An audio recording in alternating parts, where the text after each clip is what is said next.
Pemirsa, setelah 2 kali mengalami penundaan, sidang kasus gagal bayar koperasi simpan pinjam KSP Indosuria kembali digelar di Pengadilan Negeri Jakarta Pusat. Dan untuk mengetahui hasil sidang hari ini, kami sudah terhubung dengan reporter Pradev Kumar dan juru kamera Nalti Candiago.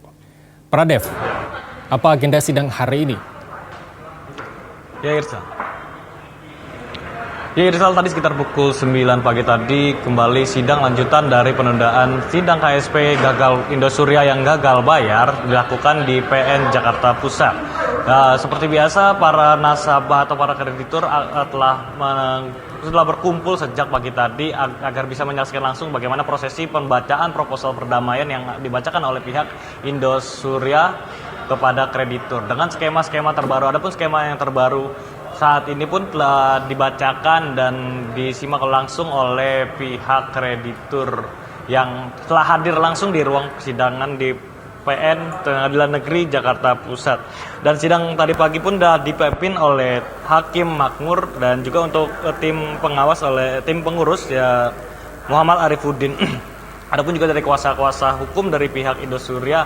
Dan juga untuk sidang kali ini berbeda dengan sebelumnya karena Henry Surya selaku pimpinan dari Indosuria pun datang dan hadir langsung untuk melakukan dialog secara langsung kepada nasabah atau para kreditor yang menghadiri ruang sidang. Para kreditor pun banyak yang mengeluhkan tentang skema pembayaran yang dinilai sampai saat ini belum didapatkan. Adapun para lansia dan juga orang yang mendapatkan yang sedang sakit menuntut agar pembayaran agar segera dilakukan. Dan juga Henry Surya juga menjamin dengan melakukan PT Sun International Company sebagai garantor pemberi jaminan. Henry Surya mengatakan seperti itu untuk bisa melangsungkan skema pembayaran agar lebih baik lagi. Dan juga untuk mengetahui secara langsung bagaimana respon dari salah satu kuasa hukum dari Aliansi Korban Indosuria, saya telah bersama saya saat ini Pak Andra Reinhardt Pasaribu. Ya, selamat siang, Pak. Selamat siang. Ya. Pak Andra, tadi kan sudah menyaksikan langsung skema pembacaan proposal yang terbaru nih. Dan bagaimana tanggapannya Pak Andra? Apakah sudah ada kemajuan dari yang sebelumnya yang sempat ditunda 2 kali ini, Pak? Sudah ada kemajuan, tapi pada prinsipnya tidak prinsip ya, yaitu antara lain skemanya dikurangin lagi 2 tahun lagi menjadi 6 tahun, kalau saya ingat 6 atau 7 tahun. Terus yang paling penting itu adalah ada masuknya Sun International, PT Sun International, di mana mereka mengklaim 99% saham kepemilikan atas nama Henry Surya. Nah, tapi hal itu sebenarnya kalau kita cermati kurang begitu jelas karena dalam proposal mereka menuliskan akan mengambil alih hutang. Sedangkan secara lisan mereka menerangkan bahwa PT Sun International itu akan menjadi corporate guarantor. Itu 2 hal yang berbeda sebenarnya. Jadi itu sebenarnya yang harus dicermati oleh para kreditur. Posisinya Sun ini nanti akan seperti apa gitu loh. Untuk sidang kali ini kan akan memutuskan untuk hari Jumat nanti ya Pak untuk pembacaan voting. Kira-kira apakah sudah cukup ya dibacakan untuk proposal hari ini sehingga bisa dilakukan voting untuk hari Jumat nanti? Kalau menurut kami ini belum cukup. Pihak debitur belum sepenuhnya mengakomodir permintaan para kreditur. Banyak poin-poin, contohnya kayak permintaan personal garansi dari garantor dari Pak Henry Surya sendiri. Yang paling utama adalah para nasabah menginginkan adanya uang muka di depan atau DP sebesar 50%. Nah, itu nggak dimasukin. Sedangkan yang dimasukin hanya DP untuk nilai tagihan maksimal 100 juta. Nah, ini agak menurut kami nilai tagihan 100 juta itu sangat sedikit sekali. Ya, sangat sedikit sekali. Kayak contohnya dari daftar klien saya itu yang nilainya di bawah 100 juta sampai 0 sampai 1 juta itu saya rasa cuma 10 orang kurang gitu.